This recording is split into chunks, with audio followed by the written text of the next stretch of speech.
Hello, everyone, and welcome to Monday's session of CRInvestor and TheChasm's Power Option Show. Today is Monday, April 14th, 2014. Really interesting market we have here. Lots of fun stuff for us to talk about. It looks like for the time being I'm running solo here in the captain's seat. Joe, unfortunately, has got some personal issues to deal with, and that's just the way life goes. So if you would like to either participate in the Google Hangout room and be part of the panel, or if you would... Oh, and we know that we're live on YouTube now. Yay! Oh, how do I turn that off? There it is. All right, so we turn that off. Where was I? On the show today, I have a schedule of material that we're going to cover, and you can get that by going to either the Twitter feed or for those that are in the chat room, and I know there isn't anybody here right now, but we will post it just in case people do turn up over time. There's the link. Today, Monday, 14th of April, we're going to take probably the first half hour here to slowly slide into the show. Maybe we'll get going. Really all depends on how I'm feeling. 5 to 5:30.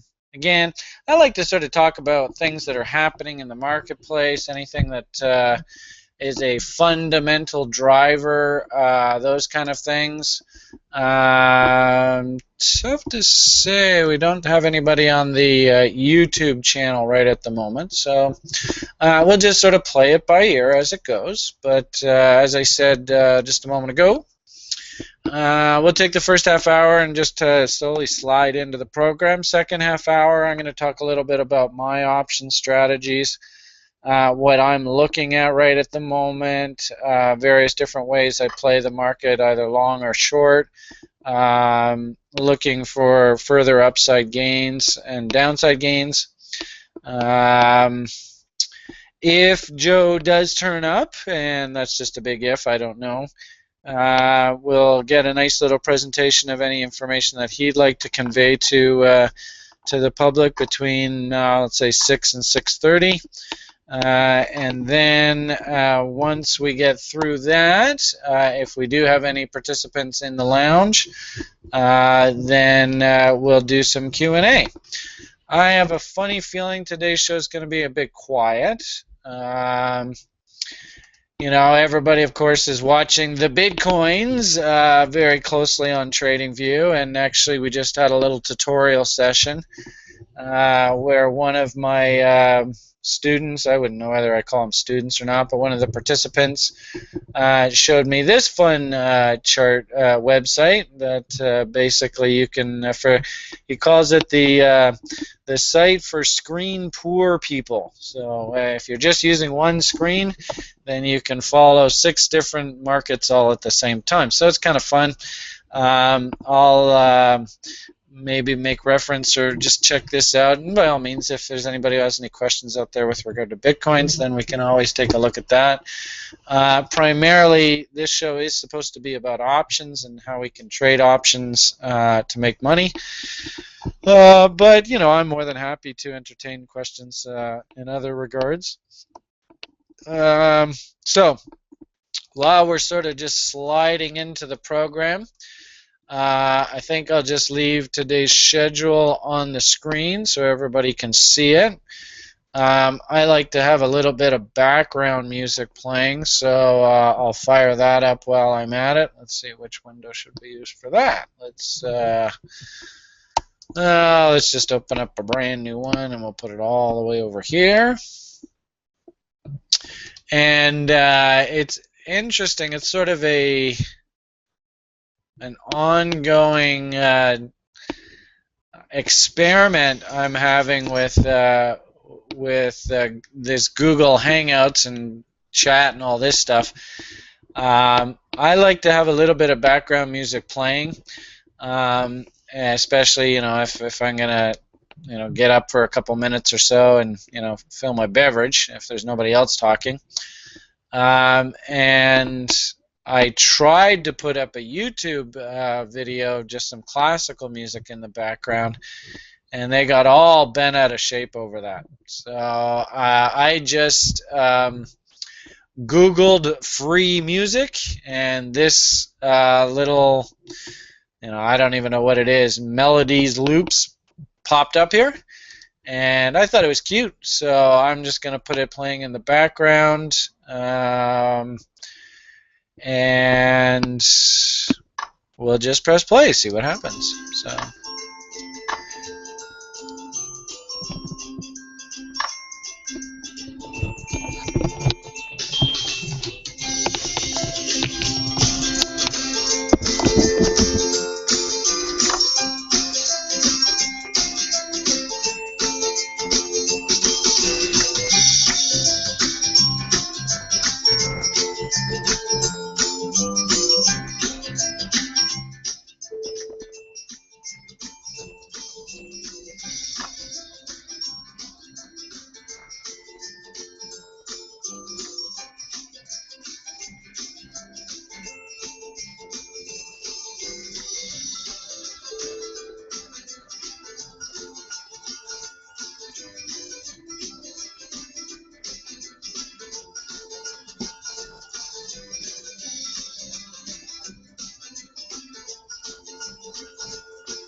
I guess the long and short of this is these shows are completely beholden to how good your internet connection is, and I live in a residential building here, and clearly my internet connection kind of sucks.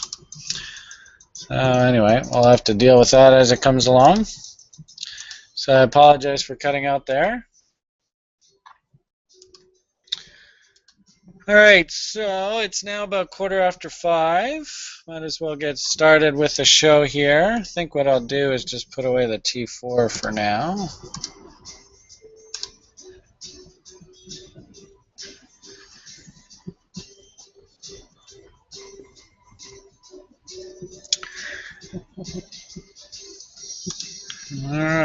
All right. So, I guess what I would basically say is that, we start out with just a general overview of the markets. I do a weekly commodity trend survey every week that you're more than welcome to go to my website, therationalinvestor.ca, go into the trading forum, that's where we talk about stuff, and go to the most recent weekly commodity trend survey. And basically, I got my start in the market working trading in the commodities field, so I'm very comfortable both commenting on and following pretty much the entire world commodity business, the commodity market. Commodities in particular are broken down into two categories. We've got what they call the hard commodities, or the physical commodities, and then you have what are called like the foods and fibers. So hard commodities, those are things like currencies, financial instruments, stock instruments, the metals markets, the energies markets. The foods and fibers, usually there are things like the softs markets.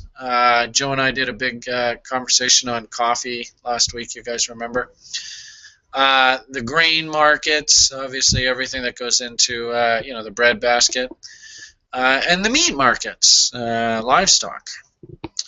So you're more than welcome to go to this weekly commodity trend survey. Every week I sort of put together what the trends are in various commodities, if anything jumps out at us. And usually when a market jumps out as starting a new trend, you often actually get an interesting trade set up off of it.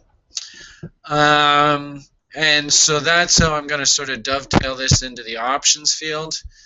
We had been recently looking at, in the commodities in particular, cotton market. Was looking very interesting. And if we pull up our cotton chart, let's make sure that you guys can see the chart that I'm talking about. You might not be able to. Yeah, okay, good. Hopefully that's that chart. Yep, good.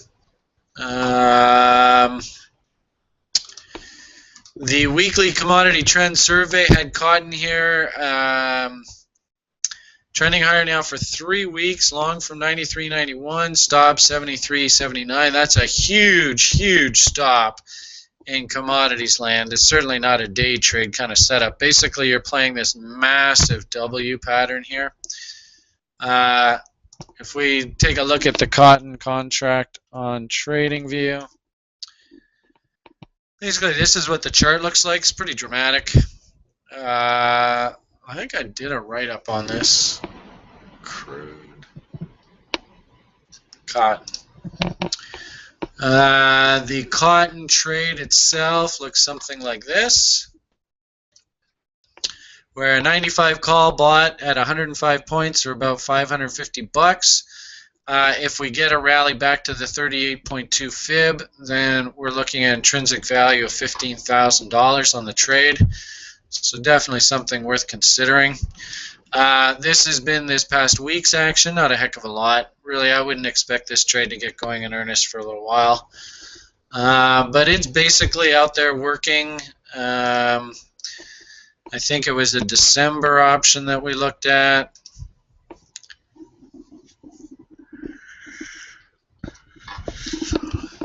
And specifically, it was the 95 call. Right now, it's sitting at 110 points. Woohoo! We're up 5 points. That's like a 5% return. Well, sort of irrelevant right now here in the short term because we're looking for this real monster trade here. Again, you know, as I told viewers the last time we talked about this, in my opinion, this isn't a bad place to have $500 working. Just as long as you can keep it in that sort of framework of CRI's 2 rules of investing. Number 1, make sure that the system that you're going to use is at least 2/3 accurate. So basically, you know, these double bottom and 50% retracement levels, I did a tutorial on this the other day. They run at about 70-75%, so feeling pretty good about that. And then make sure CRI's second rule of investing, don't risk more than 5% of your portfolio on any one single play. You know, if you throw $500 at this thing, or maybe $1,000, you bought 2 contracts. At $500, then basically I really don't want to see you with less than 10 G's working in the market. And if you're going to throw $1,000 at this thing, then really I want to see you working with about 20 G's. Keep in mind I was a broker for 10-15 years. I achieved the designation Fellow of the Canadian Securities Institute, financial planning, all that kind of fun stuff. So that's basically speaking to, you know, sound money management and making sure that you can always stay in the game. That's the primary focus of those rules. And if you follow the rules, believe it or not, it's actually very difficult to lose money. If you break the rules, it's very, very easy to lose money in this world. All right, so that's the cotton trade. That was a commodities setup, and as you can see by the price action, basically the trade's slowly working away. This past week, did I see any new setups come in? Something that jumped out at me that looks very interesting was the fact that, you know, these stock trends up, they're very, very old. You know, like the Dow's uptrend now is in its 91st week, so this is very old. NASDAQ 85 weeks, S&P 86 weeks.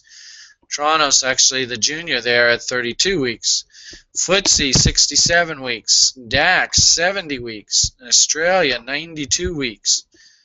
So that in itself should be a warning sign that, number 1, if a trend goes on that long, it's probably getting fairly overextended. So what ends up happening when you have overextended markets, especially if you follow these things like the 50% rule, you know, this is an example of an overextended market to the downside. Ultimately, when it actually starts to bottom and turn, because it's come so far, the risk-reward ratios on the trade start to look very appealing. I mean, basically, if I'm playing this double bottom and I say I'm going to buy at 79.19 and I'm going to risk down to these lows, 69, so basically risking $10, my upside just to hit the 50% level is almost a double in the commodity itself. So from 78, 79, we could very easily get a rally up to 140, so that's like 10 cents of risk for a potential 60, 70 cents reward. So the point here being that when you get these markets that are so stretched, they actually set up pretty interesting trading opportunities. So looking through the list here, I think something should jump out at you, and that is that the Nikkei, or the Japanese stock market, finally is starting to break down. And hopefully you'll all remember the fact that Japan was actually the one that started this rally off the bottom many, many weeks ago. So if we pull up the Japanese stock market chart, clearly we can see the lows here were below 9,000. In fact, according to Commodity Trend Survey, the low here, if we do our 50% rule, the low is 82.10 and the high is 16,450. Let's see if we can go find a trading view chart and see if we can do a write-up on this. I wonder how you would do it.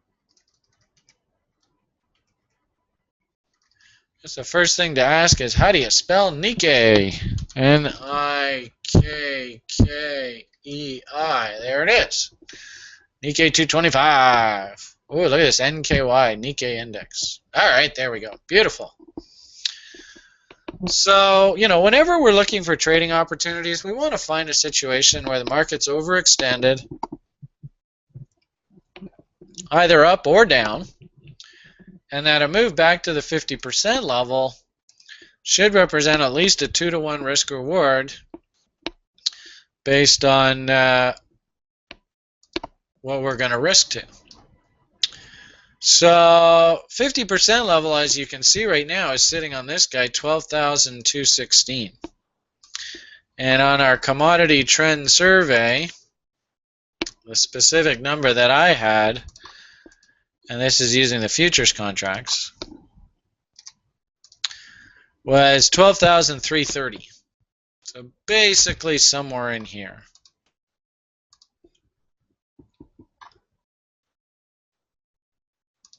Boom. All right.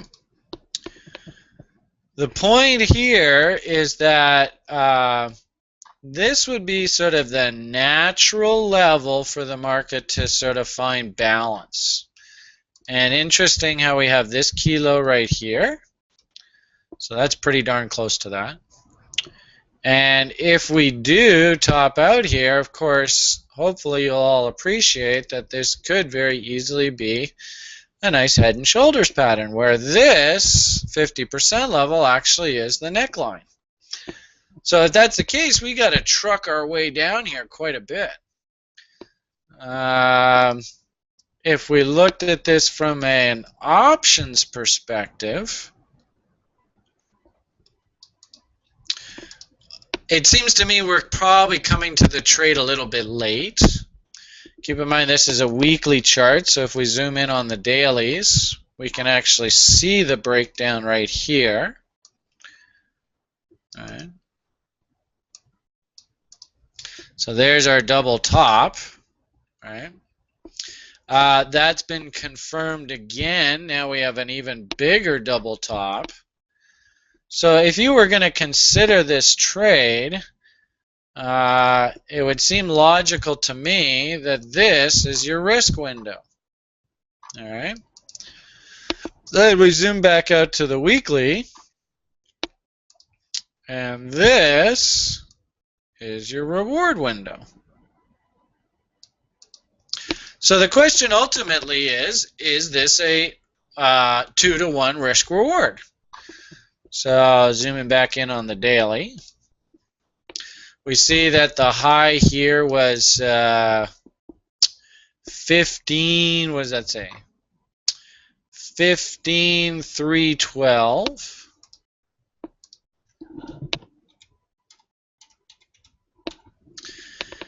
And the low here was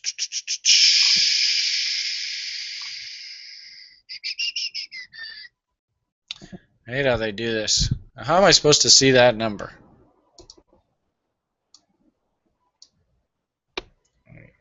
That's not a very good top anyway. Let's redraw that.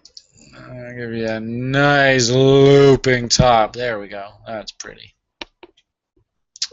Okay, so we said the risk on this range is 15,312 down to 14,203, 14,207, 14,227. So 14,003. 14,203. Forgot a number there. And what is that? That equals basically 1,100 points, right? So that's our risk window. And looks like somebody, hey, there's that Chasm guy. Let's see what we got here. We got Joe in the house. How do I do this? Let's go over here. Boosh. Enter. All right. Now, continuing our thought, if we could short at 14,203, then that means 14,203 minus our target 12,330 equals, what's that about? We'll call it 1,900 points. Or, you know, we're starting to get into respectable, not quite 2-to-1, but I would say enough to justify seriously considering this trade. So basically the trade setup, here's the double top, is to short on a move through 14,203 with your stop 15,312 or just above these highs, and your target is 12,330. Pretty simple stuff.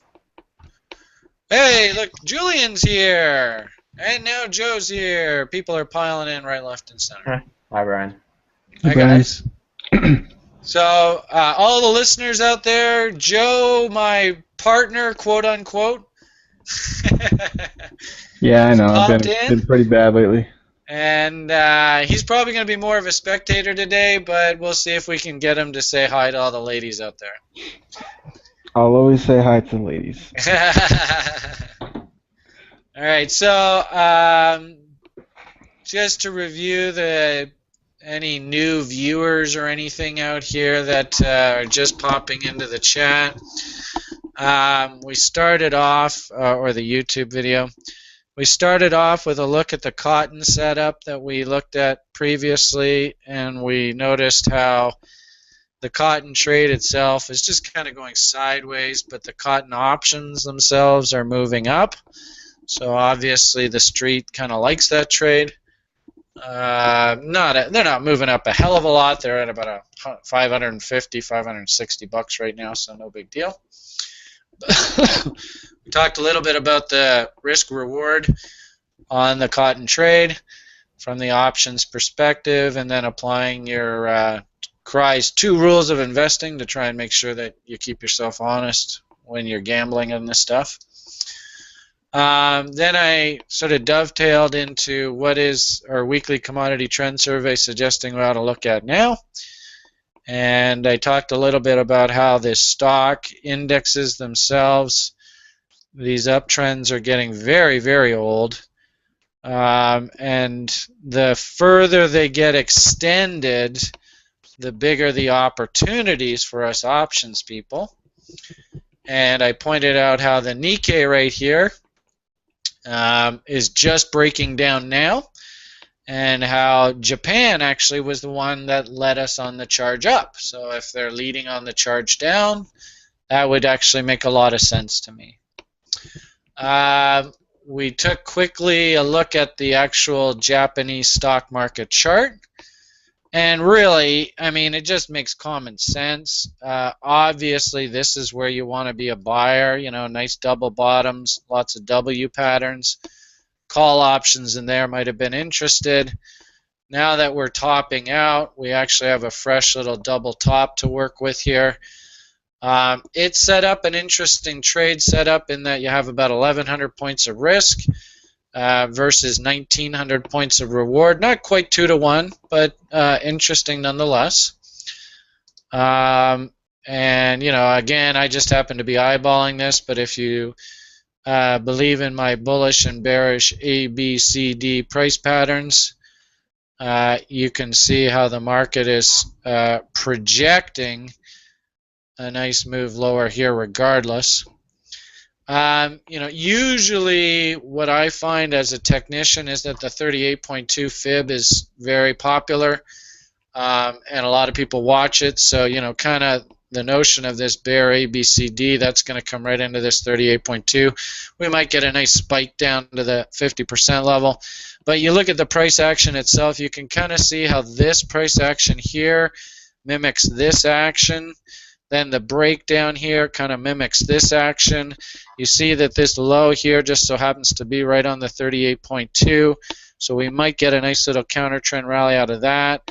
And so basically what I could very easily envision the market working its way down, then back up, and then ultimately down to our target.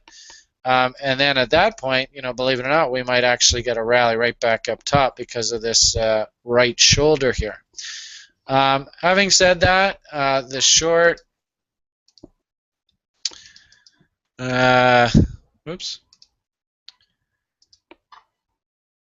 the short setup, if we look at the dailies, you can see the double tops fairly clear here. Obviously, there's quite a bit of negative inertia here. I could see us rallying back up against this trend line, which would be our stop level right up top here. Having said that, my personal hunch here is this trade's gone. It's going to just take off. But nonetheless, we should look at the numbers just so you understand what it was that I was seeing. So this is the trading view chart. As I said, my weekly commodity trend survey rolled over last week. The sell signal was there, 14,110. In fact, I think that's even the number that I wrote on here. 14,203, so the sell signal actually came in a little bit lower than that, but nonetheless, still rewards bigger than risk, so it's not bad considering entertaining it. Now, how to play options on the Nikkei. This is a little bit tricky. I don't know whether we can get it. Yeah, they don't offer options on the Nikkei itself, these futures contracts. And I remember when I was playing Nikkei options before, we actually had to go over to, okay, what do we got here? So this is the CME, the full basket, and you can see the options, they're very far apart. So, just let's eyeball them. Let's see whether the trade's even worth considering. So the December 2014s, right now we want the puts, and I don't even know if we'll be able to get puts. Oh crap, didn't mean to do that. But nonetheless, it's a good exercise just to go through this to see what things look like. And there are different ways to play Japan short, so it's not necessarily like you have to only trade Nikkei futures, but nonetheless. All right, so December. Yeah, no liquidity here whatsoever. So that's probably not going to work for us. You could take a look at the Japan fund itself. So let's go back. We'll go back here and then zip over to Now, what the hell's the symbol for the Japan fund? Anybody know off the top of their head? Where is Japan fund? Bear with me here a second. I know all these countries have different ETFs, so I just can't remember. For some reason, I can't remember what Japan fund is. I know the China fund, but watch list. Do we have a Japan fund? Let's take a look.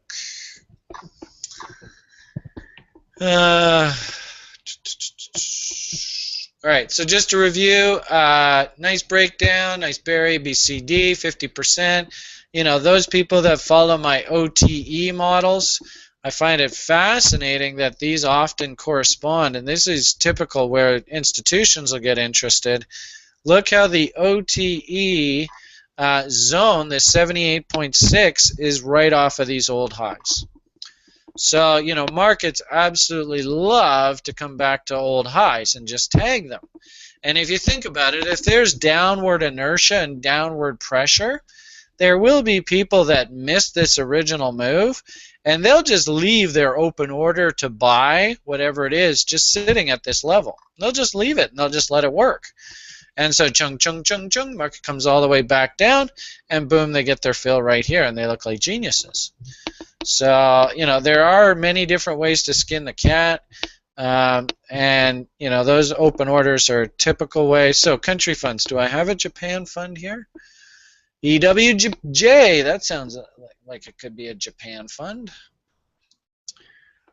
Who's this? This is the Japan fund. All right, so let's take a look at options here.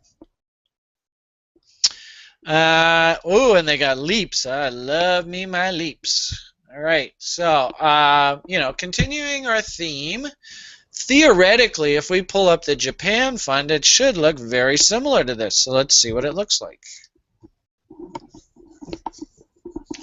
What was that symbol again? EWJ, Bush. Not bad. All right, so you can see that the Japan fund itself, if you were watching this closely, gave you an awesome little entry. Look at that beautiful entry up there. Fantastic shorting opportunity. So, if you were watching Japan closely, you would definitely be keying off of this level right there. Now, here we are all the way down here. This trade's getting a little bit old. If I was a trader, maybe I might strap on half the position here and leave the other half on an open order to see whether I can get filled on some sort of counter trend rally back up into this area. 50% level.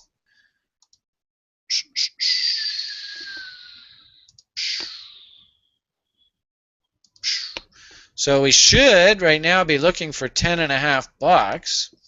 Looks to me, to be perfectly honest with you, like we're a little bit late on this trade if we were thinking about doing it. The OTE box starts at the high, so you can see by where the OTE box starts how old this trade is. So, it's getting a little long in the tooth. Here's our 50% level that we figured might be head and shoulders toppy kind of action. So let's just see, for argument's sake, what a 10.5 put, if we were just looking at the market right now, whether it would make any sense whatsoever to go do the trade. At the 50% level, let's say like the $11 put will have 50 cents of intrinsic value, right? Hopefully everybody understands that. I could entertain buying this $11 put at half that cost, right? So if we figure at the 50% level, this option will have 50 cents of intrinsic value, then if I'm thinking about going and doing an options purchase, I want to make sure that option is at least 50% of that perceived intrinsic value at the target. So can we buy a January 2015 $11 put for 25 cents or better? My hunch is no bloody way. Well, let's see. Boom. January $11 put. Those are the calls. 76 to 79 cents. Survey says. That's me being humorous. So there just simply isn't a trade for us to do here on the EWJ from here. Should we get a rally back up into resistance here where the original top is, my hunch is that you probably could get that option for 25-30 cents. So we'll definitely keep it on the radar, and should we get any counter trend rallies, I think I'll add this to our little option spreadsheet. See how it goes. So that's a new idea for today. And keep in mind too, as traders, we're given lots and lots of opportunities. We just have to be very, very selective about the opportunities that we take. For example, live cattle here, it broke down recently, but same sort of thing, and you can see the distance, right? Nice long move. what you would do is calculate a 50% level and then go into the options market, see if you can buy a strike price where the 50% level minus the strike price, that's your intrinsic value. The current option price that you would pay in the market today is half that number. If you can buy an option for half that number, then it's, in my opinion, a trade worth taking. Obviously, the distance from the highs down to this breakdown point on live cattle doesn't probably bode well for that option playing itself out, coming into our price range. Is there a stock proxy for live cattle? No. So if we did want to look at live cattle, you'd have to be specifically trading in the commodities land. So maybe like a December 14, let's just go see. It's 140 right now. According to our weekly commodity trend survey, the target is 137.04. So basically I hate to say it, but basically we're at the target here almost. We're at 145, and the target itself was 137. That's not a hell of a lot of profit. And if we look at the options themselves, I'd be willing to bet, let's say like a 140 put. If our target's 137, then we want to buy that 140 put for less than $1.50. Let's see what it's trading at. The 140 put is trading $3.60. So basically double what we want to pay. And, we often find that that's the case, right? We know that the 50% level and the target's 137, which means this option should have $3 intrinsic value at our target, and it's sitting at 360. So really, there's no reason for us to even consider this trade. But having said that, this is basically what option traders do, is you look for trends, you look for markets that have been overextended, and then you go shopping, right? And if something is a good deal, then you pull the trigger. If it isn't a good deal, then you just don't do nothing. All right, so we looked at a couple new ideas that really didn't look too appealing. We've looked at one trade idea recently that I thought actually did look appealing. And what I find very interesting about this trade is it's actually working and the price is higher than what we reported it at here. Let's finish off today with just a quick review of how our crazy Brazilian plays are doing. Ay, ay, ay, ay, ay, ay. I don't know whether you can say that for Brazil. I don't know. What's the normal spiel for Brazil? Goal! I don't know. Julian, do you know? Looks like we lost Joe, eh? Did Joe take off here? Oh, lots of messages. Let's see here. Oh, okay. No idea.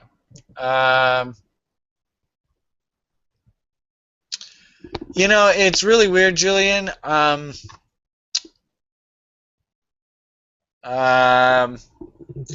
Options are very esoteric, right? And the public is scared shitless by them. Excuse my French. So they are a bit more advanced studies. And the purpose of these shows for me is I would like to try and slowly demonstrate how you can use options. Let's see here. I have a nice presentation for you on where I'd like to take the website. But is that my butt? That's not a butt conjecture. Oh, okay. Sorry. Can you hear me? Yeah, I can hear you loud and clear. So yeah, I'm trying to get some stuff together, so I wasn't following as closely as I should have been. And I understand how options work. I've traded options plenty of times. My point was that I wasn't following exactly some of the stocks you were going over. They're very unfamiliar to me, I guess I would say. I've never traded Japanese stocks. I've never traded any kind of anything like, I'm trying to, what is the name? Commodities like cotton, I guess food stuffs. Well, and, Oh, and that's the thing with me, right? Is I took it on myself about 20 years ago. I decided I was going to learn every single aspect of this business. uh-huh. And so what ends up happening for a guy like me is I call myself a rational investor. Really, all I care is that I get a good fundamental story and a good technical story, and I don't care if it's peanuts, if it's Brazilian commercial real estate, if it's Chinese video game operators, if it's Greek shipping companies. And I agree, and that's a good viewpoint to take. I'm just saying from like a learner's perspective, and for these videos, I don't know if everyone's going to be able to follow all these unique stocks. Yeah. Like, Okay. So just to back up a second, if, um, you know, I made reference to the where's my screen? I made reference to the EWJs, right?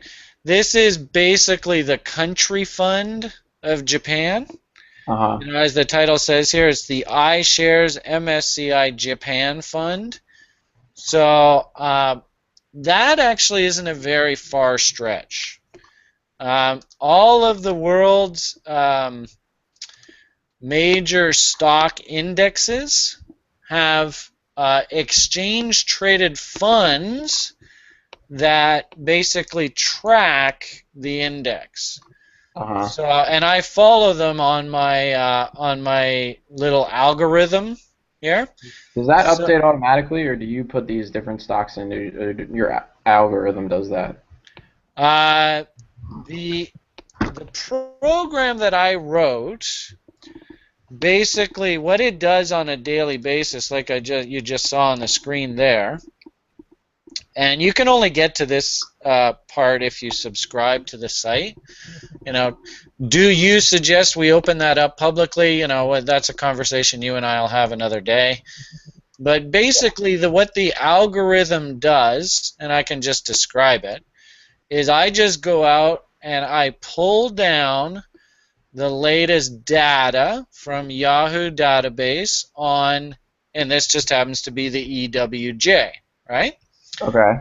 Once I get that data, then my little algorithm just goes and calculates the 6 EMA, 13 EMA, 30 SMA, the ratio of the 13 to the 30, calculates the 930 MACD, the EMA on that MACD, 7-period RSI, 13-period EMA on that RSI, that ratio, the OBV, the moving average of the OBV, and the Williams percentage R reading. And in fact, there's another indicator that I haven't included on this. But so we calculate all that, right? Yeah. Then, and you'll notice that on each of these charts, basically is the algorithm just slowly goes through and it says, is the close above or below the 6 EMA? The close is below the 6 EMA. That is bearish. So under this indicator score, 6 EMA, it gets a reading of 0, where 0 is bearish, 1 is bullish, 1 is neutral, and 2 is bullish, right? Actually, I think I went 0, 4, and 8, but Makes just perfect sense. Pardon me? Makes perfect sense. Right. So all we get is we get a cumulative reading. So this is bearish, bearish, bearish, bearish, bearish, bearish, neutral, bearish. That's bullish. Bearish, bearish, bearish. That's probably going to give us a pretty bearish reading, right? Yep. And so that's what this DI is. It's a cumulative reading of all of these indicators, right? All of these scores. Not to interrupt you, but have you ever figured out your win rate based on this analysis? Oh yeah, it's very, very high. Like if you look at the watch list, check this out. It's just, I've only to describe like half of it. Right? Are we still live? We're still live, aren't we? Yep. I didn't mean to distract you from your presentation. Pardon me? I didn't mean to distract you from the presentation that you were doing. Well, considering that you and I are just sitting here chit-chatting, and I don't really, people got one person on YouTube right now, so don't sweat it. We're just having fun. Are you on YouTube? Is that you watching, maybe? Probably. I was just wondering. Really, I don't care, right? I don't really care. Wednesday night there were so many people. Yep. Well, and you know, that's the way the market kind of goes too, you know, like we humans, you know, like television ratings and stuff like that, they vary dramatically based on things like moon cycles and, you know, public perception. What are they interested? What are they not interested? You know, seasonally, we're actually heading out of the window where people are interested in the stock market, right? Oh, okay. So Well, I okay. wouldn't be surprised as time goes on, you're actually going to find the trading view community slows down a little bit as we head into the summer. And the stock market itself slows down quite a bit. So don't worry about it. I mean, the point here is I'm trying to explain how I came to the rationale of using the EWJ and how I came to the rationale of looking for a specific option on this trade. So really, you know, we're just, you know, working away on trying to answer that question. All right, so where were we? What screen are you looking at? You're looking at that screen? Looking at your screen. Yeah, I'm just trying to figure out which chart we want to be on. Okay, so we were over here. I mean, just look at these numbers, Julian. Look at this. I mean, and we'll just go through them, right? The algo just spits up signals. You know, there's fast signals, right? Short-term signal. What is the P/L? Is that profit loss? Yeah.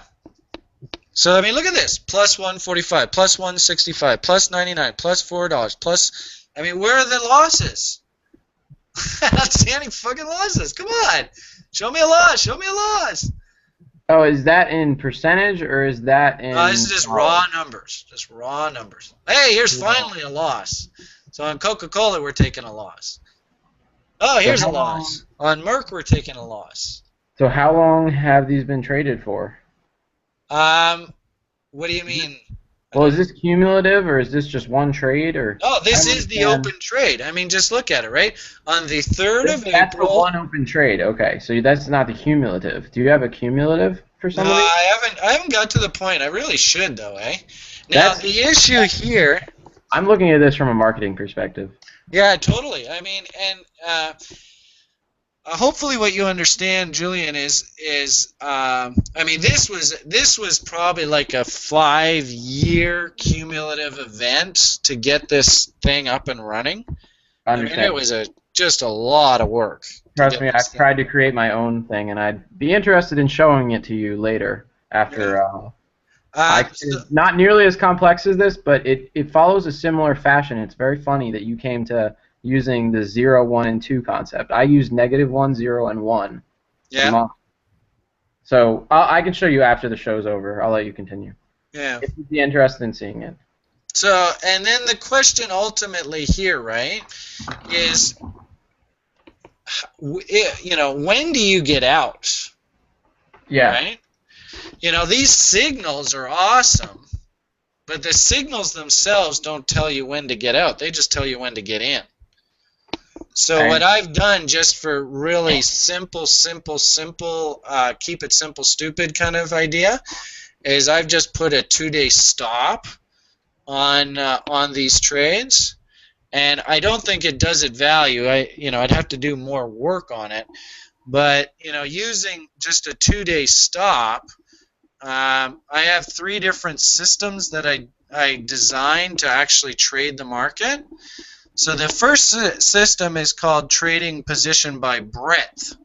And basically it just says, you know, what's the raw breadth of the DI telling you? And right now clearly we're in a down phase. Mm-hmm. And then how should you be positioned? So, you know, if breadth is negative, if short-term breadth is below medium-term breadth, then that's negative, so it spits up a sell signal. So, you know, for example, the last signal was, you know, it has our short-term reading is -43, our medium-term reading is -2. That's clearly a sell. That came in on the 10th of April, and we just shorted the S&P 500 from that level, 183.16, and we're up $1.65 on the trade. And so all this does is it just tells you what's the last 10 most recent DI position by breadth trades and how did they do. Is this a finished product? No, I don't think so. Again, I just sort of put all this crap together just to see how it run. The second system that I developed is called the high flyers. And basically it says that you just buy the highest flying or the strongest reading stocks in the index at any one given point in time, and you continually readjust the portfolio so that you're always in the 5 best names. And as you can see, this is still a work in progress. I haven't finished this yet. Yeah. The last system, and really actually was the first one that I developed, was based on the notion of what happens if you get in the DI index itself, if you get both a short-term signal and a medium-term signal at the same time. So both, or sell, right? And they're called DI regs. Right now, there aren't any open right now, right? They've all been closed. I created just a simple sort of, algorithm to track, if we get DI signals, use a 2-day stop, and how have they done. And again, I don't think this is a finished product. But basically, here are the last 10 closed DI trades and how they've done. So we've had to book 3 losses, but there's a win. In fact, right now we're running 6 winners, 4 losers, 60% accuracy with an average percentage profit loss of about 2/3%.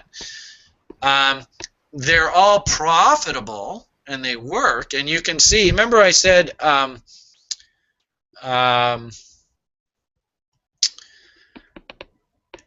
What am I trying to say here? All this tracks is these DI trades, right? I haven't actually created an algorithm, and it sounds to me like maybe I should. That literally tracks the cumulative gains off of these signals versus losses, just a raw number. But I don't really like to use that because the DI itself gives you excellent sort of like buy signals and short signals, but it doesn't work very well, and I just haven't wrapped my head around it about what's the most effective stop to use for these things. But I mean, you can see some of these are just monstrous, right? What's this one? EWZ. Oh, that's my Brazil fund. It's up $7. That's almost 20% gain. So hopefully that answers your question. It's probably not the best answer. Is it a finished product? Probably not. But this is one hell of a tool that I wrote here, and I use it all the time. Do I actually take the specific signals? The irony of it all is that there are just so many of them, right? I mean, this is 250 major stuff. And that's what I was getting at. It's just overwhelming to a degree. You're telling me. I mean, it's ridiculous. But having said that, I mean, that was I really wanted. I mean, the real value that I take out of this is this window right here, this little image right here. Oh, that didn't load.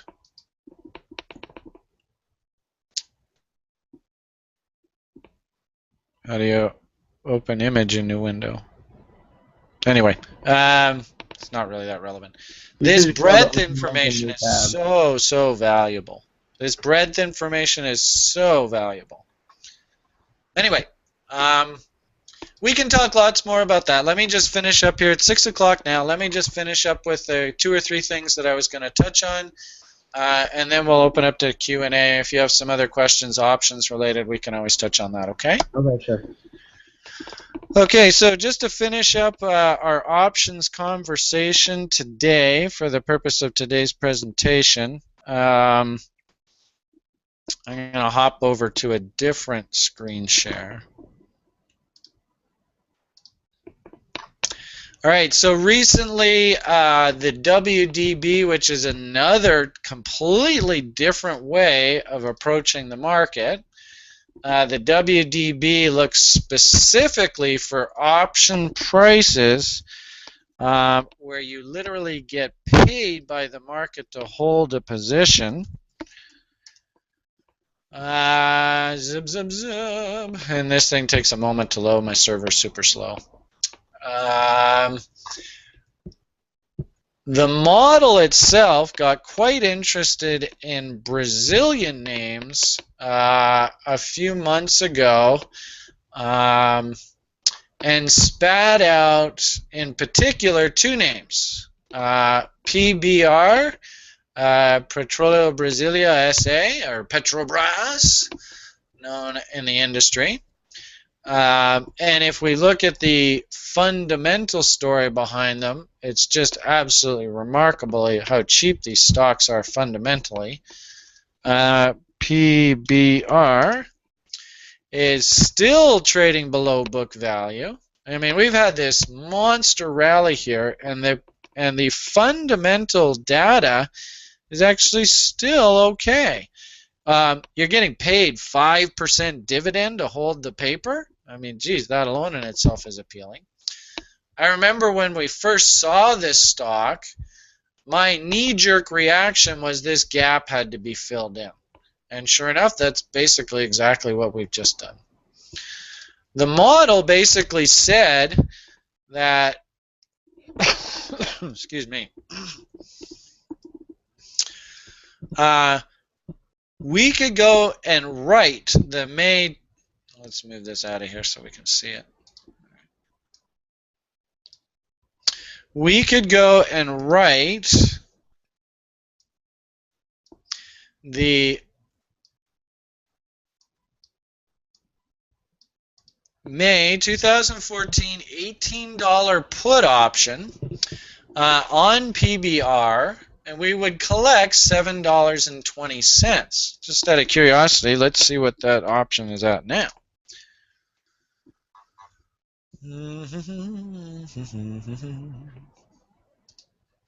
All right, so this is the May $18 put. That May $18 put right now is $3.85 to $4.30.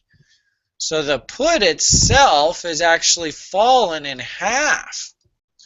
So, at any given point in time, if the returns get appealing enough, you can just go buy the option back and keep the premium difference. That's basically a 50% gain. Having said that, I still think there's more upside here in the short term. We did have this little spike here. I drew this dark zigzag line a couple weeks ago, just sort of speculating what I thought the action would be. We're heading into May. May is usually a seasonal peak, so I am looking for a little bit of a top in here. Frankly, I was a bit surprised that we had such a dramatic rally, but nonetheless, there it is. And our cost, our actual cash cost for owning the stock, for writing that $18 put, where's the, oh, it should be just right here. At the time that the WDB brought it to our attention, the premium was $7.20. It's an $18 put, so that means the cash cost for owning the stock is what, $10.80, which is right down here. Find it fascinating that when the WDB often puts in these readings, that's usually very close to some sort of short-term bottom. So, just on a cash stock basis, if we did get exercised, we're, sitting on a 37%, or well, I'll call it 30% return. And keep in mind, the silly stock actually hit a high of 14.87. Right now we're at 13.88, so we've come off a buck from the highs. The reason why I like the option trade itself is that if you have a secured margin base, like say a bond or one of the ETFs that Julie and I were just talking about, you can use that ETF as your sort of margin collateral. as long as you do not use this particular trading vehicle as your margin base, this strategy just works beautifully. So let's say we had a $10,000 bond sitting in the account, and the brokerage house gives you 80-90% margin on that. So they say, all right, you can borrow up to $9,000 against that $10,000 bond. We say, all right, for margin purposes, keep in mind we're not actually spending the money. We're actually margin. The only requirement is that we must have a certain amount of margin room in our account. We're going to go and write this option, 720. Boom. So we just collected $7.20. Until this option either expires worthless, or we do actually get exercised on the option, of which at that point we would turn into a stock position and the option would dissolve, we have to maintain a certain margin basis in the account. And usually, based on the Chicago Board of Trade, and they have their own, you can go in here and read all of the specs about what the margin requirements are. But, excuse me, basically, I have to maintain the premium that I collected plus 20% of the underlying at the strike. So 20% of the underlying of the strike is $1.8360 plus the premium, so of $7.20. So that means basically about $11. All right, so I've collected $7.20, so that's sitting in the account. I need to have an additional, we'll call it $4 in margin sitting in the account just to keep the Chicago Board Options Exchange happy. That at any given point in time will that money ever be spent. Keep in mind, the option, two things will either happen. Either the option will expire worthless, or the option will be exercised, of which it turns into a straight stock transaction. So that's the downside of this strategy, is that the Chicago Board Options Exchange, in an effort to prevent retail from participating in this game, they ask for additional margin on top of the option premium. So in this case, about a 50% option premium. 50% premium to the option premium that you collected. Once either we get exercised or the option, so two things can happen. Either the option expires worthless, i.e. the stock is above $18 in May, of which then we just pocket the $7.20 that we wrote. It's a free trade. Boom, done. Conversely, if we actually get exercised, that's where the cash cost of owning the stock comes into the equation. Now, keep in mind, we're not owning the stock on a cash basis. We're owning the stock on margin. So the question is, on an $18 stock, what's a brokerage house going to ask us to put up in margin collateral? And the answer to that is typically on blue chip option eligible stocks, the margin requirement to carry the position is 30% of the value of the position. So 30% of $18 comes to $5.40. The brokerage house will come to me and say, Brian, you've been exercised on the stock. This is a margin account. The bare minimum that you must put up to maintain this position is $5.40. And keep in mind, it's not based on the current market price of the issue. The issue could just keep falling and falling and falling. I mean, based on these fundamental valuations, we don't believe that will happen, but the margin requirement is based on the purchase price of the issue. And that's fixed for us, right? It's $18. It's just as simple as that.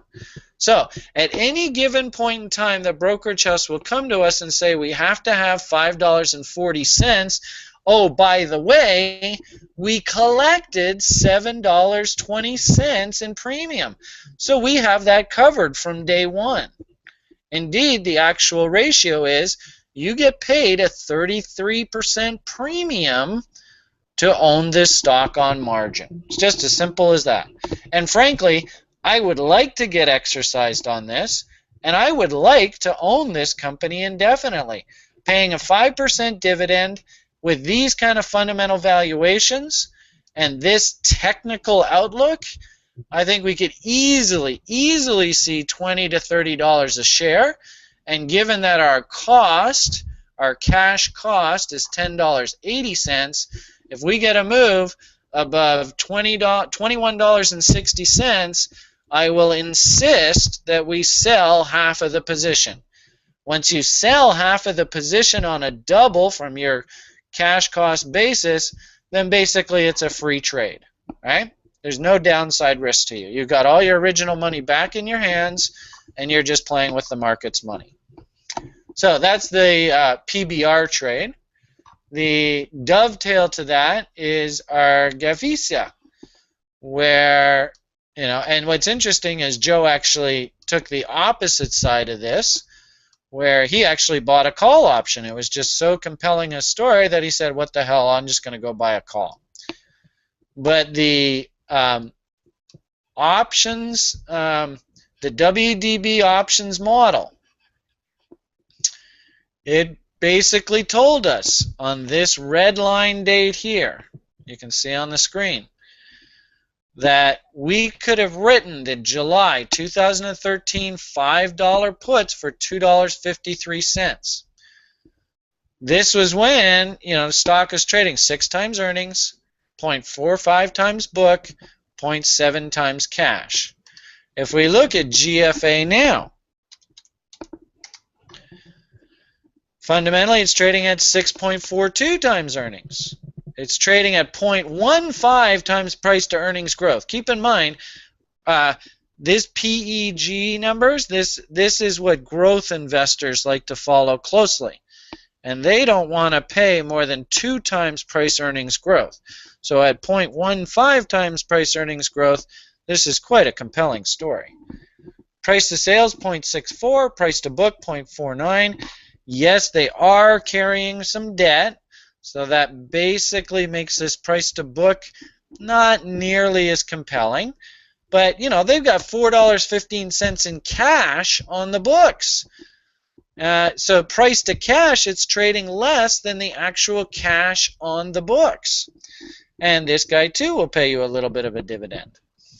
So put it all together, and really it shouldn't surprise us based on these compelling fundamental valuations that we're getting near some sort of bottoming level, all right? We see that the stock bottomed in this area before. Stock bottomed in this area again. And now, when we look at the current price action, we actually see that we got a bull market underway here. Just from this low here, this was $2.58. We hit a high $3.54. So basically, that's a little less than a 50% move in about a month's time. That's a pretty dramatic move in stock market land. If we look at this from the options perspective, keep in mind, we wrote the $5 put.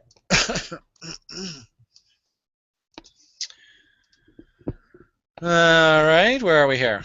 Wrote the $5 put and collected $2.53. So that means on a cash basis, our cost is $2.47, but 30% of $5 is basically $1.50, right? So $1.50, $2.53, we got paid a full dollar premium over whatever number the brokerage house is going to come to us and ask us to put up as margin for this position. So in other words, a huge cushion. And again, should we get a rally to double this 247 number, which would basically be $5 or where this box is, then instantly half of the position goes up for sale and we're given a risk-free trade from there on in. And, of course, we get paid a dividend along the way. So both those trades seem to be working rather nicely. And, of course, I am a bull on Brazil into the Olympics. It was interesting, and I'm not quite sure how to interpret it. I don't know whether, to be perfectly honest with you, I don't think that these Reddit people are very good investors. I posted a story. I often find that markets love to rally into sort of international sporting events. And somebody just said, Brazil's on a rampage lately because Rusov is suffering in the polls. Markets hate Rusov, definitely not World Cup related. I would have to 120% vehemently disagree with that gentleman. And really, and my recent experiences with this Reddit, I don't really think people understand how the investing game works. And I would argue that what we're seeing here, the Brazilian Real rally, is all World Cup related. The EWZ, the Brazilian stock index, nice bottom, I would argue it's all World Cup related. Very similar to the way the Russian market was rallying into that Sochi Olympics, and then seriously, as soon as the Olympics were over, that was the time to sell. And you can go through countless example after example after example after example, but it seems to happen quite regularly that these international sort of feel-good events, they are the classic sort of buy on the rumor, and then once the event actually happens, that's the sell on the news scenario. So I would argue that most of these plays, if you haven't hit the double level by that point, and you are sitting on nice profits, I see no reason after the World Cup is over. If you wanted to take profits and just walk away, that'd be perfectly fine by me. Okay, so it's now about 20 after 6. I think basically I've done a nice summary of the ideas that I wanted to cover today. We've talked a bit about a couple commodity trades. We've talked about one stock index trade in particular. And we've talked about a couple new ideas. Just because we have ideas doesn't necessarily mean that we have a trade to do. And a big part of these tutorial or shows on options is to try and give you an idea of what it is that options traders look for in particular to justify a trade, and then how we go about doing it. So, on that note, I will just take a quick boo over. Let's see what page you guys are looking at. You guys are looking at this page, so I'm going to kill that, and let's go over back over here, and we'll go home. And we can close that up. So this is where we are. It's now about 6:30. We've talked a little bit about mine. Let's check in, see if Joe stuck around. Joe did not stick around. He took off. So Joe's having, some issues on his own right now. I'm really not going to stress about it in future episodes. Hopefully we'll get nice little presentations from him. He can talk about how he's taking the long side of my put rights. And I guess that about summarizes the show for today. So Julian's in the lounge here. Julian, any final thoughts, questions, options related that maybe you'd like to touch on while you've got my ear?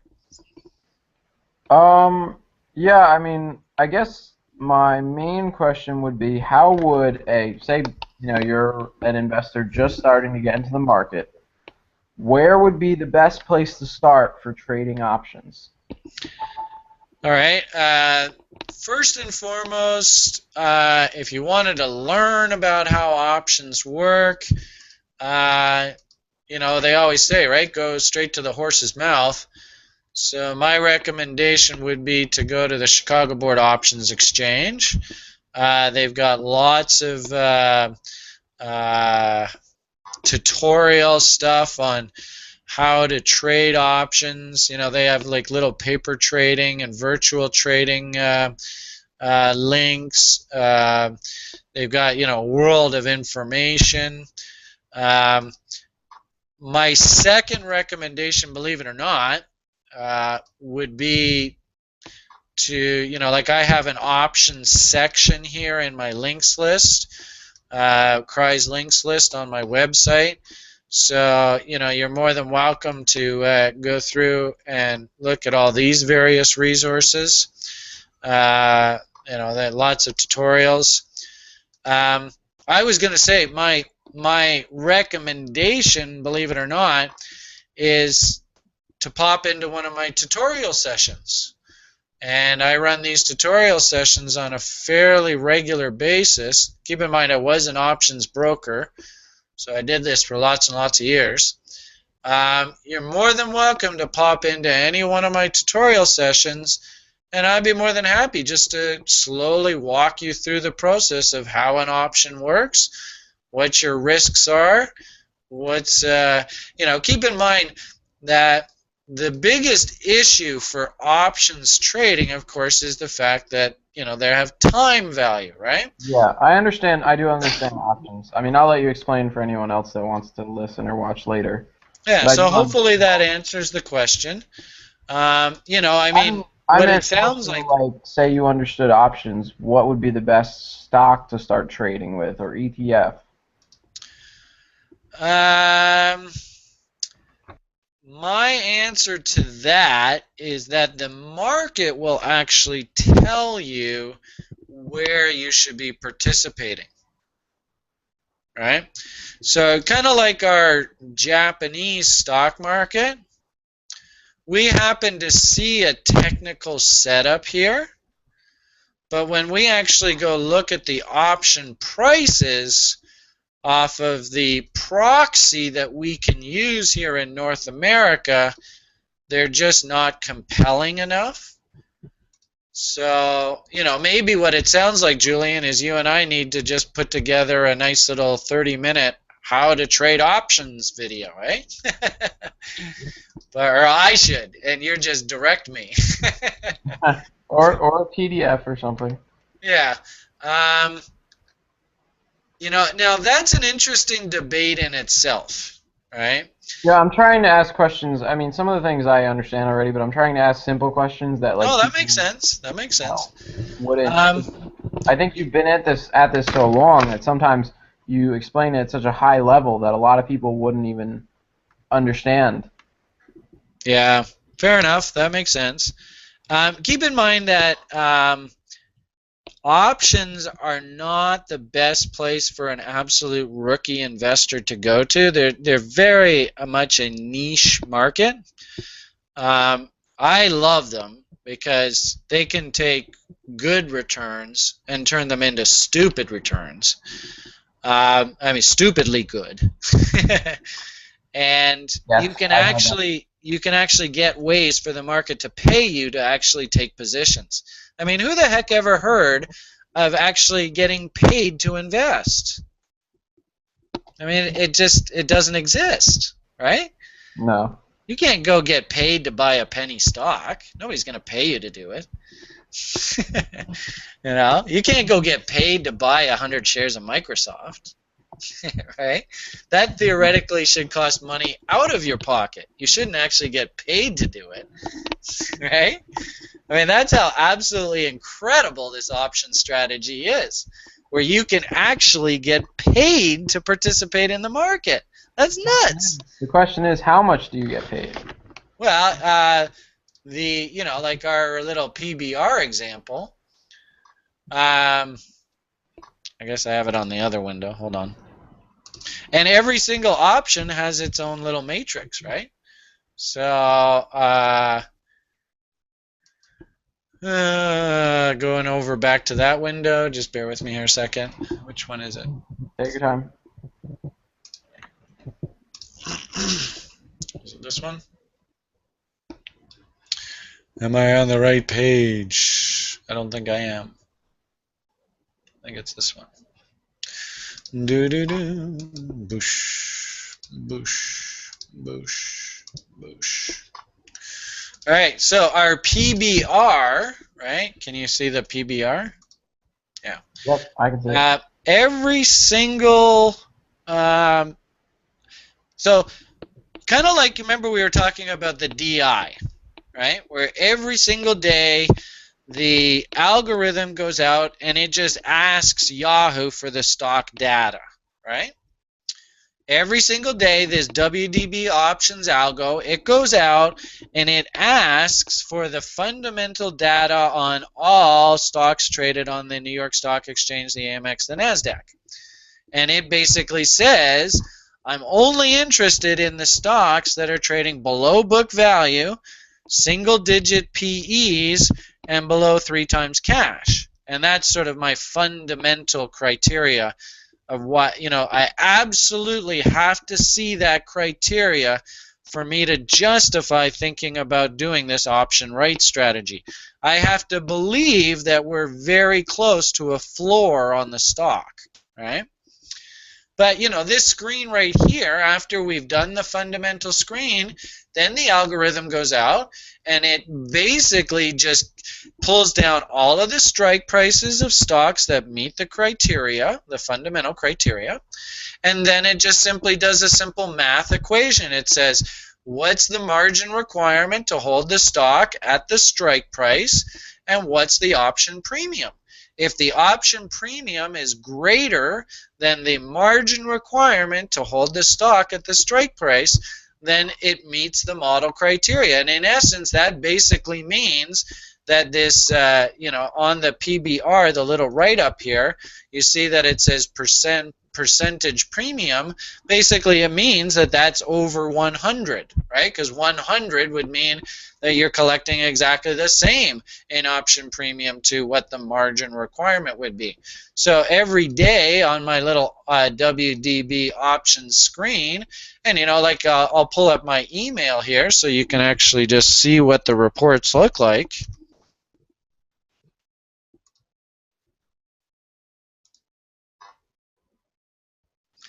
Oh boy. If I go WDB and then I just go into options reports, here's today's screen results, and here are the WDBs. So this AEG, and the interesting thing about good fundamental stocks is they'll sit on these fundamental levels for a while. It's not like they're going to take off tomorrow. What you really want to do is you want to couple the good fundamental story with a half-decent technical story. But, AEG, for example, the option, the strike is the $15 strike. The option premium right now is $5.80. The stock margin requirement is $4.50. So as a result, the WDB is 128.89, or basically 128%. So in this example, you get paid a 28% premium to do this option right. Now this AKG, look at this crazy number. It's 206. So what is AKG? This is a gold stock, right? Trading less than book, less than 3 times cash. Obviously a lot of, mineral exploration companies, they don't have earnings.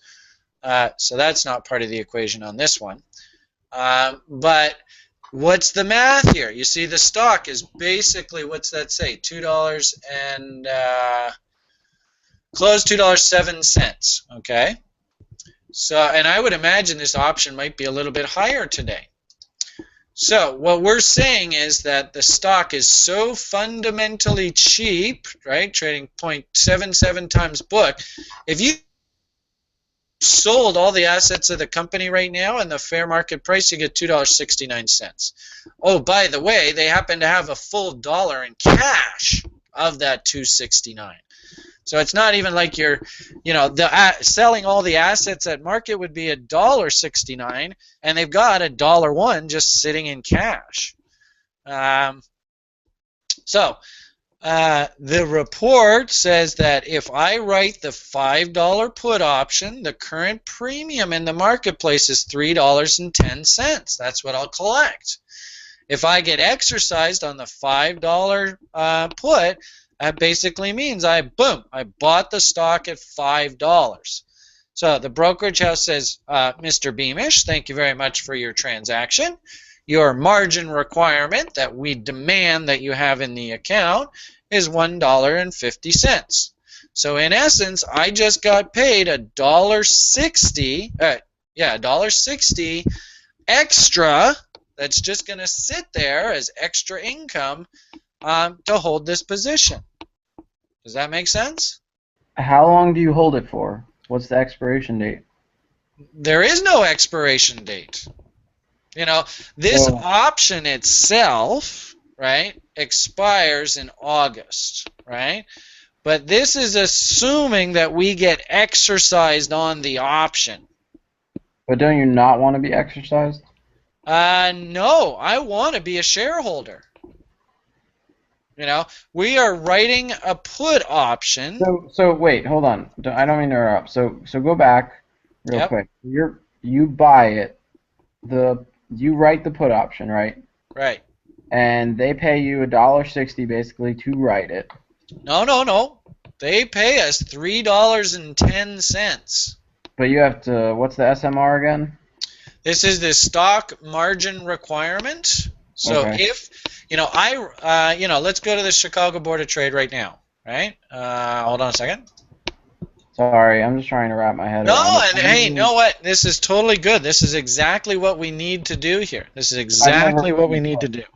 I've bought puts and I bought calls, but I never wrote them. Right, and keep in mind, this is why this strategy works. 95% of all options, put options that are written by institutions. Like 95, retail does very, very little of this, and frankly, it's beyond 99.99% of the population. Well, I know it's very hard to do it. Like, I never could because I think I didn't have a high enough margin in my account or something.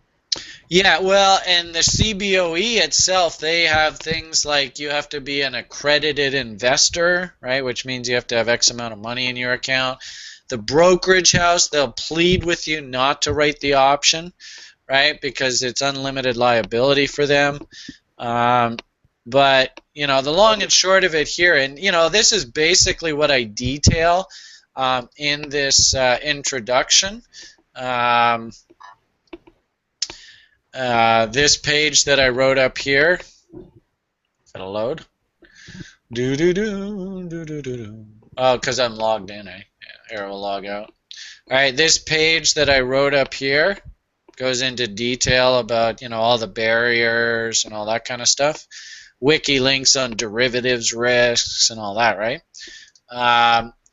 Trust me, there's lots and lots and lots of people in our society that don't want the public writing put options. The institutions, they love it. It's basically a free ride for them.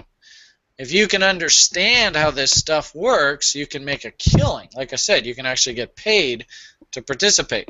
The problem is, it's like anything in life, right? It takes some work, right?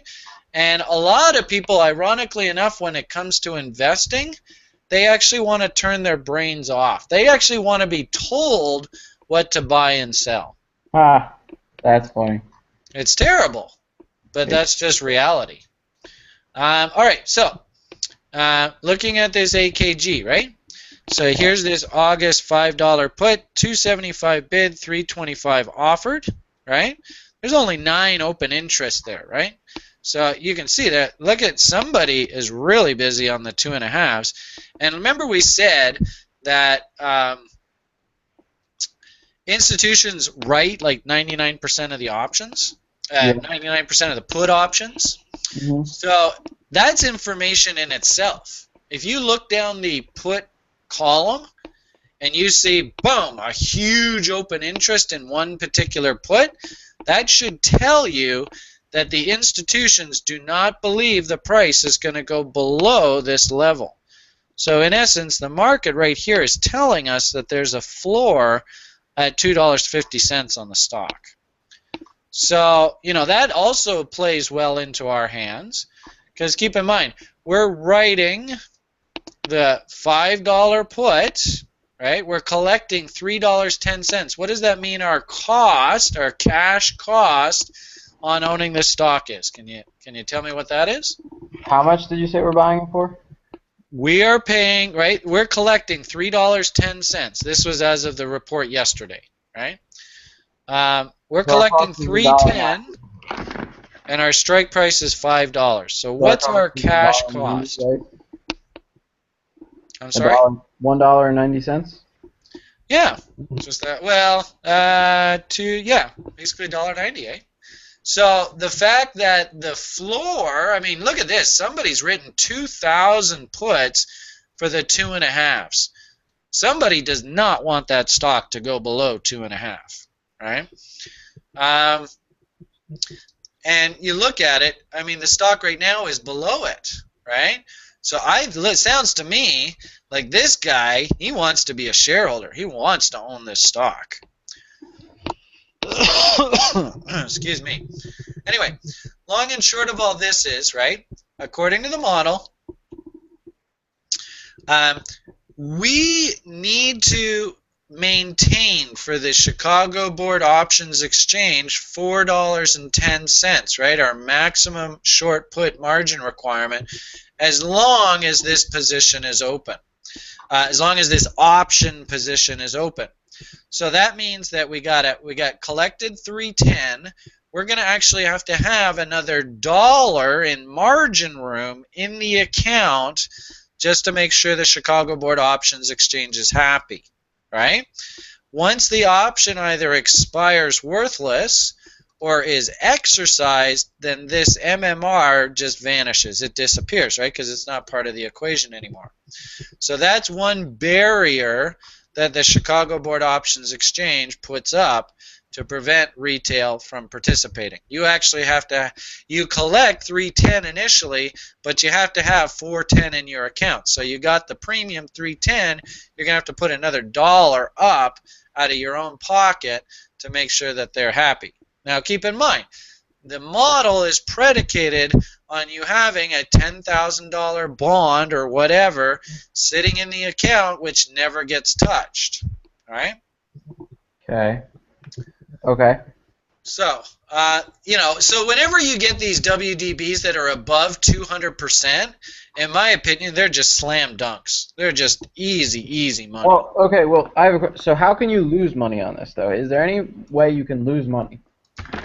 Well, your ultimate fear, right, the way you lose money, and, in this example, if we just did up a chart, this is AKG, so we'll draw up a new chart of this. Yes, this is exactly what I wanted. I wanted to see the chart and how basically I can lose or make money. Yeah. All right, so here's where the stocks come from. It has at an ultimate low, and really I'd have to see what gold prices were at that point, but boom, 40 cents. All right? We are getting the $5 put for 310. So that means our cash cost, is $1.90, right? So our cash cost is there. Our margin requirement to carry the position is $1.50. There. That make sense? Yeah. All right, so one could argue, okay, no, let's just go through this strict math. Forget this number is irrelevant, right? As long as we've written the option, okay, so let's go through the two stages. So number one, boom, we just wrote the option, okay? So in your account, there's sitting a $3.10 credit. That's cash, right? Minus commissions, right? Because you're going to have a commission issue. And you've got your $10,000 bond just sitting on the sidelines, of which you see a margin notation that says that you have like $9,000 of margin room, right? Do you understand that? Yes. Okay. So theoretically in your account, once you wrote this option, right, the ledger will read account balance is $10,000 plus $310 minus commission. Does that make sense? Yes. All right. The margin line will say you have, and usually, let's just say 90%, right? So they'll say you have $9,000 of margin purchasing power, of which you are using 410. So you'll have 9,000 of margin purchasing power. You'll actually have $9,310 minus commissions of margin purchasing power, right? 9,310. That's the margin plus the cash that came into the account, right? Does that make sense? Yep. Okay. The margin debit will be a net debit of 410. So your margin line will read you have $9,000 in margin, of which you're using $100. So your net margin position at the moment is $8,900. Does that make sense? I think so. Okay, we'll do that again. The bond that's sitting in your account is worth 10 G's, right? The brokerage house says you can borrow up to 90% of that bond's face value. And in this case, we just said $9,000. And I understand that. All right. We went out into the marketplace and we wrote the $5 put for, what is this? This is August on the AKG. We collected $310. So on the cash line, it will say you have a credit balance, $310 minus commissions, right? Whatever commissions are. On the margin line, it will say that you have $9,310 in margin buying power minus what in fact, the initial margin requirement is actually a little bit lower than the maximum margin. I like to use the maximum margin so you know what the absolute worst pain scenario is, right? So your account basically says $9,000 in purchasing power from the bond plus $310 that you collected in premium is $9,310 minus commission, whatever that is. Your MMR says that you have to have you're using $410. Okay, I got you. Yeah, I got you. All right, so that means that now it makes sense how you got to the 89,000. I just wasn't clear how we went from having $10,000 to having 9,000. that $10,000 bond is still sitting in the account. You're just not touching it. So why are you using 9,000 then instead of 1,000? Because that's the margin purchasing power that the brokerage house is going to give you. Keep in mind, you never spend that money. You never touch it. But it is the collateral that you're using for this trade. Okay. Right? Basically, the brokerage house has said, you have put a $10,000 bond. That's an asset. We will let you borrow against that asset. Okay. Now, keep in mind, we're not spending the money. This is just a margin requirement required by the CBOE. Understandable. It's a security. Right. You're not actually spending the money. Yes. All right, so we're at 89,000, right? No, 8,900. 8,900. 8,900, I apologize. Right? All right, so moving right along. Let's say the stock goes zooming down, right? Can we switch back to the chart? Sure. Boom. So, and keep in mind, look where this stock has come from, right? Yeah. I mean, I'm only interested down here, right? I'm only interested down in the shit. I'm not interested whatsoever when the stock is high flying like this, right? I'm only interested when it's really, really depressed. And keep in mind, somebody that bought this stock at $8, $9, right now they're sitting on like a 70-80% loss, right? Yeah. So this is the only time when I really want to get interested in these names, right? And then keep in mind, our book value, these fundamental valuations are starting to get really compelling.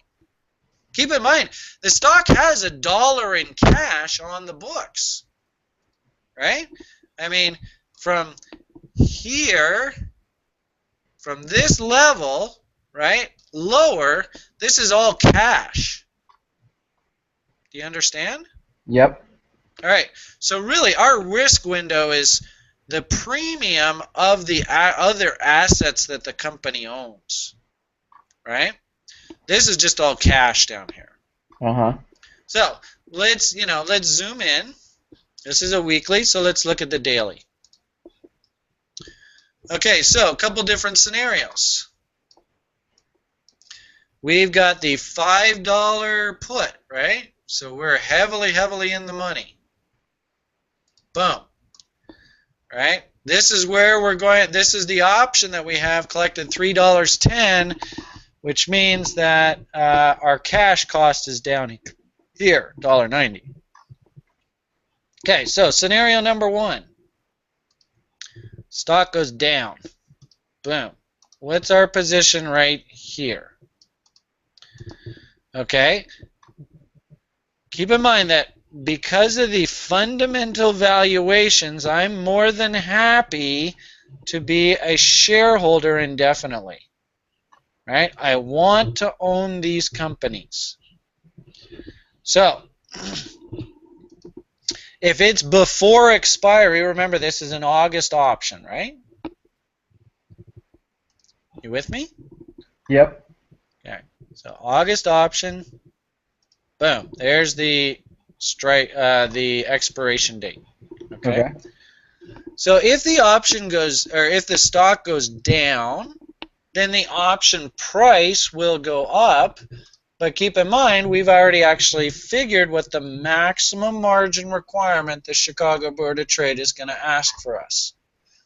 So, worst case scenario here is we already know that the maximum that the exchange is going to ask from us is 440. All right, is that what it said?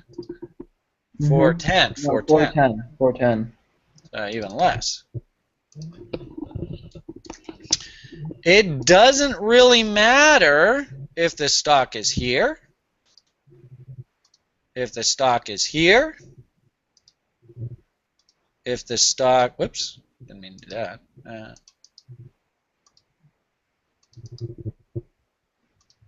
stock is here.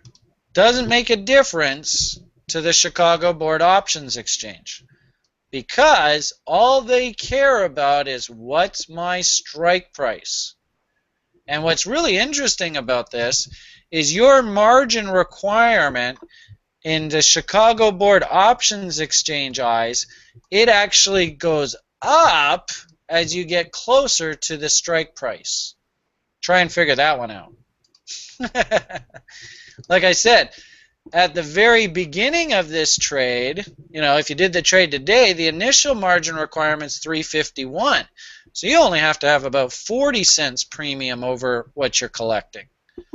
So, and try to explain that to the public. That's confusing as hell. Why would my margin requirement go up as I get closer to the strike price? And it's complicated, but basically the margin requirement has two components. It has the premium that you collect, right? In this case, that $3.10 or whatever, plus a percentage of the actual underlying value itself. And I think it's like 20%. So if the stock's $2, 20% of that's 40 cents, right? Make sense?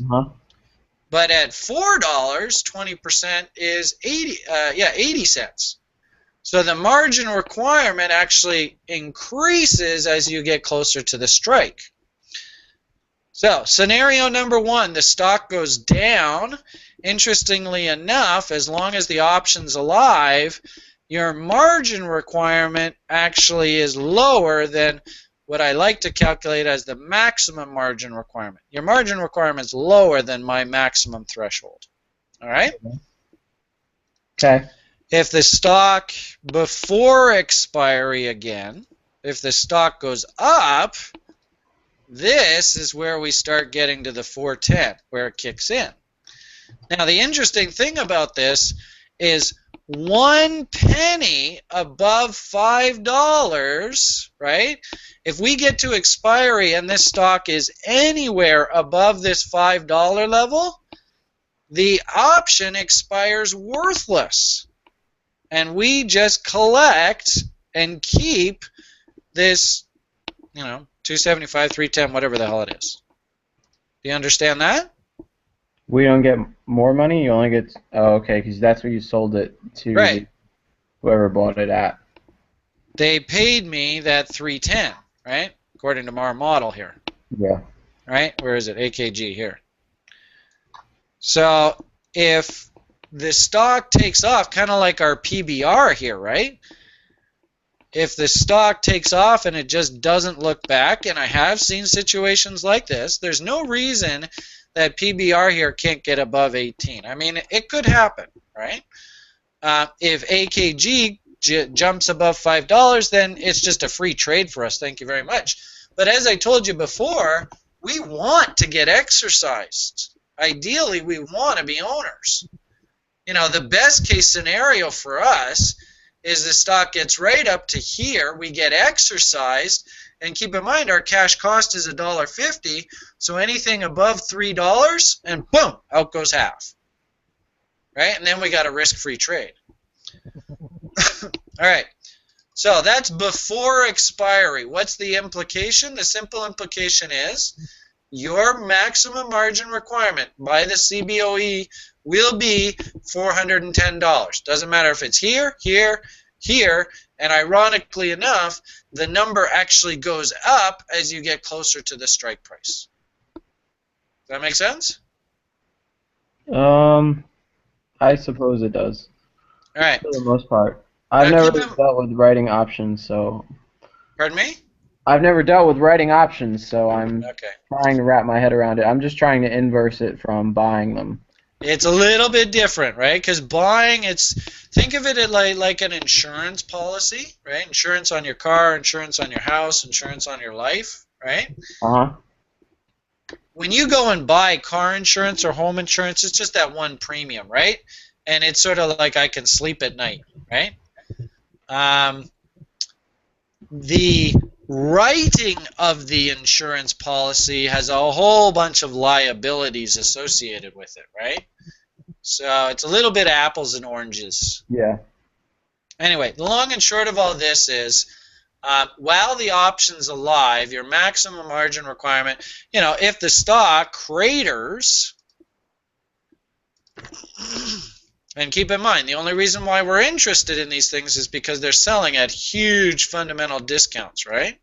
Okay. Because that's how we can heaven forbid the stock does crater, right? And it goes back down to 15 cents a share. As long as the option is still alive, the maximum margin requirement doesn't change. It's exactly the same. All right? Okay. Yeah, let's talk about expiry. Wait, hold on. As long as what doesn't happen? As long as the option isn't exercised, right? No, the maximum margin requirement will always stay the same as long as the option's alive. Okay. And what if it's exercised down at 15 cents? All right, so we have to ask ourselves put ourselves in the brokerage house's shoes. Okay, how does their accounting work? All right, they are, it doesn't matter if the stock's 20 cents, 50 cents, 30 cents. They are most concerned with where the client owns the stock. All right, that's what they're concerned about. All right, so as we said, this is a $5 put. They're going to come to me and say, Mr. Client, we want 30%, that's the margin rate, right, of cost. It's just as simple as that. So 30% of $5 obviously is $1.50. Now that's to hold the position on margin, right?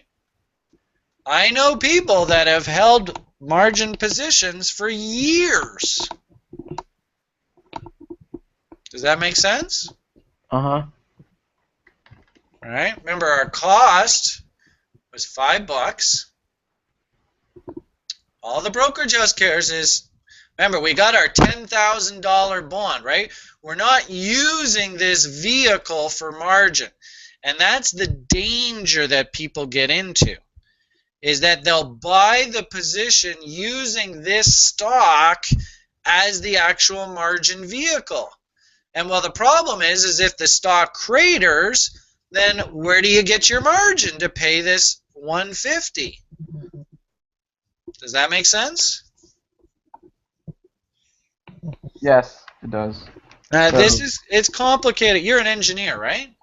Yes. Right. So keep in mind, like Joe cab driver, or Joe police officer, or Joe nurse working in a hospital, or Mr. Mailman. I mean, this shit is just way beyond them, right? Yeah. I mean, I'm much more. This The is problem with me is it helps. Like I'm like really. So the way I learned it, it's just because I'm weird. The way I learned, like in college and everything, was I was terrible in classes. I had to read the book, or I had to look at examples. Yep. So that's why I'm just like having a little bit of a harder time because I don't work so well when someone explains something orally. Okay, well, hopefully this diagram here sort of shows you. It's helping. That's why I was like, can we bring up the chart? Yeah. So, the scenario here, and you know, like this GFA. GFA is a great example. This option was a June 2013, so this trade is almost a year old now, right? Wow. And so, you know, you would have come to me when we did the trade, and I guarantee you, I mean, it's a knee-jerk reaction, right? Is here when the trade alert came up, you'd be like, oh, no, this stock's going off the board. I don't want to touch this thing, you know?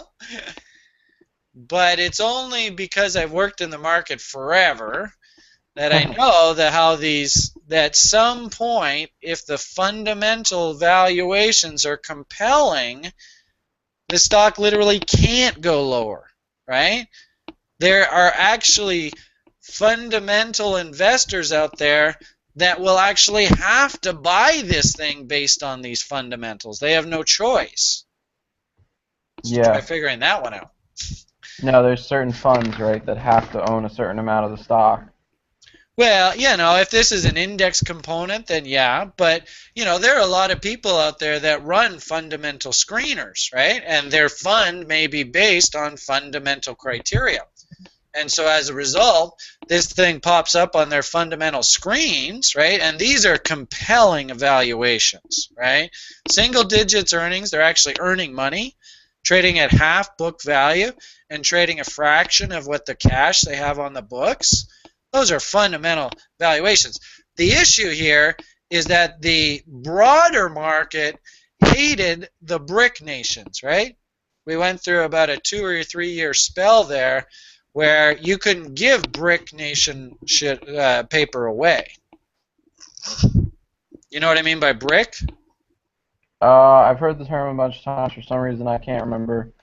Brazil, Russia, India, China. Yep. BRIC. Now, the interesting thing is at the very same time, you know, that these things were cratering, I had Chinese names, exact same model, that just did phenomenally well. So, you know, not every country's going to run at its own speed. I would argue that Brazil is probably back of the pack of the BRIC nations. And look, you see Russia, they're just shooting themselves in the foot right now. So they don't all move lockstep. But, you know, I would argue that, you know, the gold market itself is pretty depressed. We're not at 52-week highs. We are threatening 52-week lows. So I would argue this is a place where smart investors are starting to go shopping. Does that make sense? Yeah. So then my other question is, why would you sell a put rather than say like buy a call?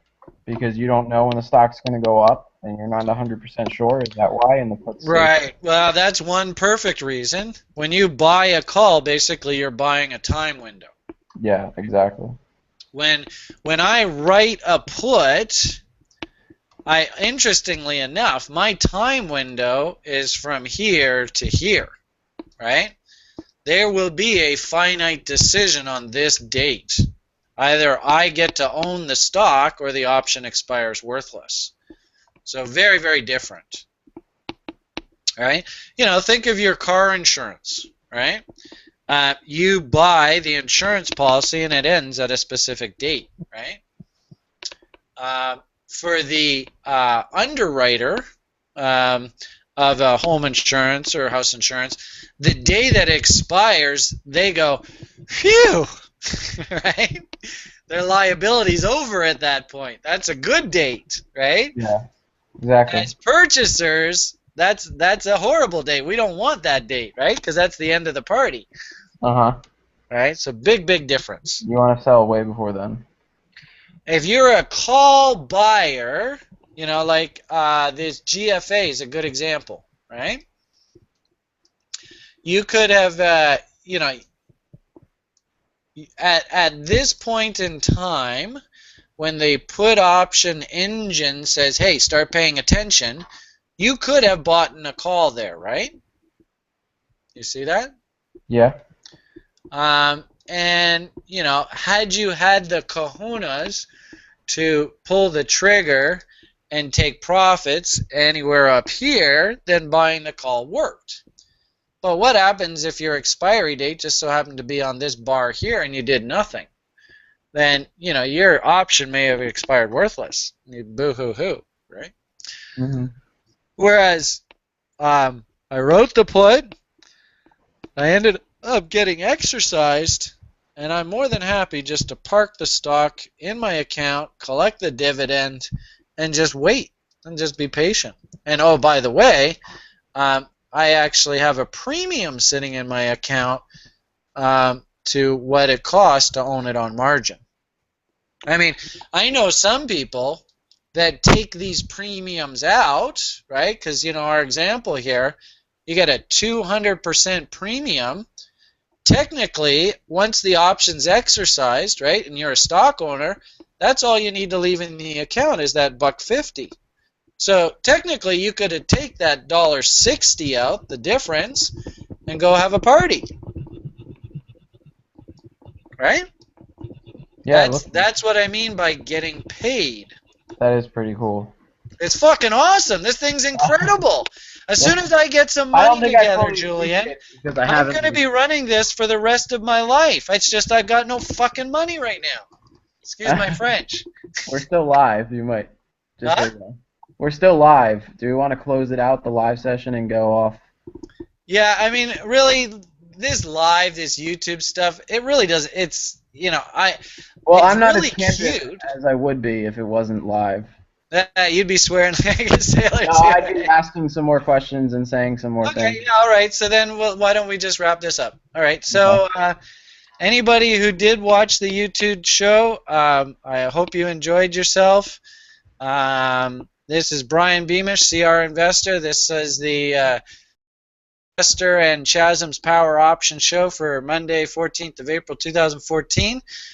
We've covered a whole bunch of different stuff that I hopefully you can tell by the tone in my voice that I'm super excited about. I'm very excited. We've talked a bit about commodities options trades. We've talked about stock index options trades. We've talked about the WDB, where you actually get paid to write options based on holding the stock on margin in your account. Basically, I do this on a weekly basis. I'm more than happy to answer anybody's questions. If you do watch the show and you would like to learn more, feel free to pop into one of my tutorial sessions that are held basically daily on Google Hangouts. You can Check out my Twitter feed at any given point in time to find out when the tutorials are open, and feel free to send me a message, and we can always book a private tutorial session for you. If you found value in this program and other of our shows, I would appreciate a donation. I don't ask a fee for any of this information, but I'm a big believer in karma, so all you got to do is hit the donate button, and away you go. And we're accepting Bitcoins and Litecoins right now. So on that note, I think we'll call it a day for Monday, April 14th. You all have an awesome trading week, month, year ahead of you. If you have any questions, you know where to get a hold of me, and all the best to you and your families. So have a good night all, and God bless.